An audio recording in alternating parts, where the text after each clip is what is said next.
Hello everyone, my name is Nick and welcome if you are new. In this video we're going to repot a plant, so I'm going to show you guys how I go about repotting plants, when to know when it's time to repot a plant, what kind of pot you should use, and also what your soil mix should consist of. So let's go ahead and get started. Before we begin today, I should probably introduce you guys to the plant that we're going to be repotting. So we're going to be repotting this lovely Aschenanthus longicollis, which they more commonly refer to as a black pagoda lipstick plant. As you can see, it has this wonderful leopard print on the top, and then if we flip it to the underside, it has a really lovely shade of purple that really makes this plant look entirely different. So it's a really wonderful plant to kind of have hanging up on a bookshelf or hanging in a macrame hanger, so you can really get the full view of this plant from the underside, where it really is the most breathtaking. So as you can see, this Aschenanthus is potted in a little 4-inch plastic pot. So before we go ahead and repot this plant, we should really assess the roots to make sure it is time to repot this plant. Because if there are not that many roots, we should likely leave this plant inside this plastic container for a little bit longer, maybe even another growing season or so to get this plant really going. But as you can see, this plant's quite full, so I have a hunch that this plant is going to be ready to repot. So if we remove carefully the plastic planter, we're going to see that we have a bunch of small lacy roots going around the outside of the pot, and I'm also seeing some runners or some babies coming up as well. So that is telling me that this plant is probably ready to repot. So next we're going to have to find the appropriate planter to plant this plant in.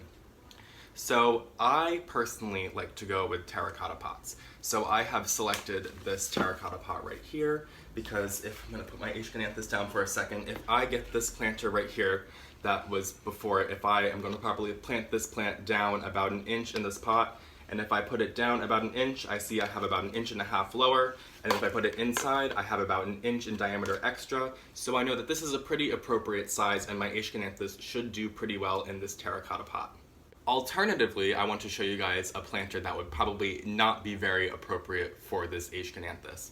So I have picked out this metal planter right here because first of all, this planter is made of metal, so if I planted this Aschenanthus inside of here, this metal would really conduct heat or cold, and it will probably kill my plant if it's planted in here. But not only that, but this planter has no drainage hole on the bottom. There's no hole here. I know there's a tag covering it up, but there's no hole. So in reality, this is called a cache pot. So planters that do not have holes in the bottom are called cache pots. So I would simply just take my potted plant that's inside its plastic plant and just set it inside here, and then that's how this plant would live. So you don't need to plant inside cache pots, but if you're going to need to repot your plant eventually, you're going to have to find something else to plant with. So make sure that you have a drainage hole and definitely avoid metal at all costs. Some other planter options that you could use would be plastic or ceramic, but I personally like terracotta because the clay is porous and it wicks out some extra moisture.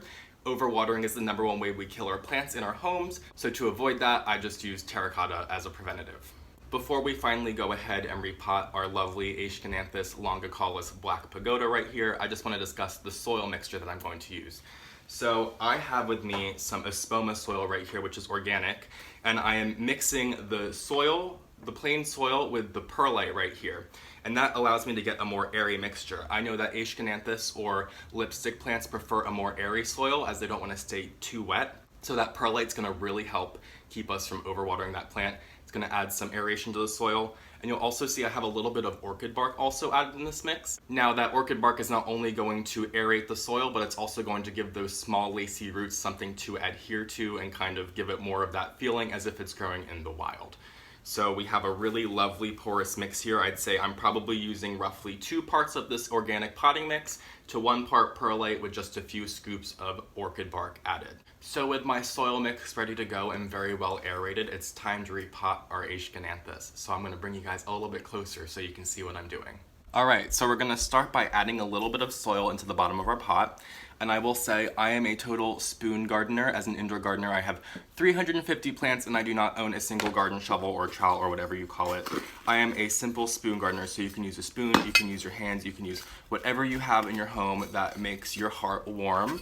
So we're going to fill up just a little bit of soil in the bottom of the pot so we know that, it's not going to sink, the pot's not going to just be sitting at the bottom. And we also need those roots at the bottom to know that they have some more soil to adventure into. So we're gonna just have a little bit of soil in the bottom of the pot, about 1 inch or maybe 1.5 inches, depending on how deep your pot is. And then we're going to take our plant, our lipstick plant, we're going to remove the pot. And a very important step when repotting your plants is to let these roots know that they can kind of adventure out into the newfound land, if you will. So we are going to just give these roots a little bit of a massage, if you will, and kind of just let them know that they can stretch their legs. So we're just gonna kind of loosen up the bottom, maybe just take off a little bit of that soil, but most of it's gonna stay. We can also loosen up these little runners so that they know that they can also adventure out into the pot, and that will also fill out our pot in the long run.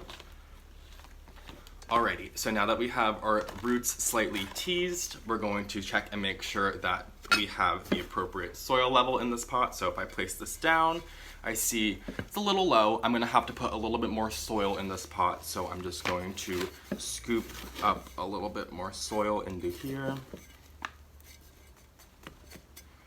Check it again. All right, I think that's good. I'm gonna add a little bit more. So I have about 1.5 to 2 inches of soil down in this pot right here. And I'm going to just place my Aschenanthus in. It's at the perfect level. So with these pots, you wanna make sure that you have about 1/2 inch to 1 inch of a lip down inside the pot, where your soil level is gonna be. Because if you fill it up too high, if you just have it at the edge of the pot, when you water, it's just gonna drip out and it's not gonna be as easy to water your plants. So to do yourself a favor, I would give yourself at least 1/2 inch to 1 inch of a lip. I'm just gonna add some soil in around the perimeter. I think it's really easy to work with. You can see I have like a Tupperware right here. That's where I do all of my planting. I think it's just a very easy, inexpensive way to try to keep things clean. I can keep my soil mix in here, and it just gives me a little bit of a space to work. So as I'm going around and packing the soil in, I think it's really important to kind of take your fingers and kind of pack it in around the edge, because the edge is where most of the soil is going to kind of be loose, since most of the soil in the center here is pretty compact from the plant already, existing there. So we gotta add some soil around the edges and really get it compact in there, because if you don't pack it in there, you don't have to be too aggressive, and you don't wanna be too aggressive, but you also don't wanna be too gentle either. So you gotta make sure that the soil level is high up enough, because after we're done planting this and we go to water this plant in, if there isn't enough soil, it's just gonna sink down, and then we're gonna end up just having like 2 inches of a lip rather than just 1 inch, which is what we want. So just something to keep in mind as you are potting up your plant. So I'm just gonna go around and double check that all around the perimeter is nice and lightly packed in. And I think we are good to go. So now that we have our plant planted in its pot, it's just time to water it in. So you're not gonna water in every single plant when you repot it. Most foliage plants you will water in immediately, but if you're repotting a cactus or a succulent, you're gonna wanna let that plant settle into its new home for a few days before you give it some water, just to be safe. Those roots can be pretty sensitive, so you just wanna kind of err on the lighter side and let it settle in its home before you do a heavy watering. This plant right here, this Aschenanthus, is okay with getting a good watering after we have it planted in its pot. So we're gonna go ahead and do that right now. Now that our plant is looking lovely and planted up, it's time to give our plant a good watering. So as long as our plant is going in a well-lit spot, we're going to give the plant a nice saturation until the water starts to come out the bottom of the pot. If it's not going in a well-lit spot, I might be a little lighter on that watering, because I don't want to overwater my plant or water it to a point where it's going to hold on to too much water. But this particular Aschenanthus is going in a very well-lit spot, so I'm not worried about that. So I'm just gonna start giving it a water. And something I think I forgot to mention is, when you bring a plant home, don't repot it right away. If you get it from a nursery or if you got it online in the mail, let it acclimate to your home for about a week, if not 2. I'd say at least a week, but if you could let it chill in your home for like 2 weeks and wait for it to put off a nice leaf and see that that new leaf that has come in is looking good, then it's time to repot. And I also wouldn't recommend repotting your plants in the winter time. You could get away with repotting your plants in the spring and the summer and the fall, but if it's winter, unless it's like a super easy plant like a snake plant, a pothos, or a ZZ plant, I probably wouldn't recommend repotting it, and I'd probably just say hold off until March or April, or depending where you live in the world when your winter is. But definitely don't repot in the winter, and definitely let your plants acclimate to your home when you bring them home, just to be sure that they are going to grow well and you're not going to stress them out too much. That's kind of the most important thing about repotting them. When you repot your plants, you are going to stress them out minorly, so we definitely just want to keep that in mind and do what's best for our plants. As you can see, water has now come out the bottom of the pot, so I know that this plant has been adequately watered, so I'm just going to kind of remove it from the water for right now, and I'm going to go place it in the place where it's going to live in my home. Thank you guys so much for watching my video today on how to repot houseplants. If you have any questions, be sure to leave them in the comments, and if you don't already, follow me on Instagram at phillyfoliage, and I will see you guys in my next video. Have a great day!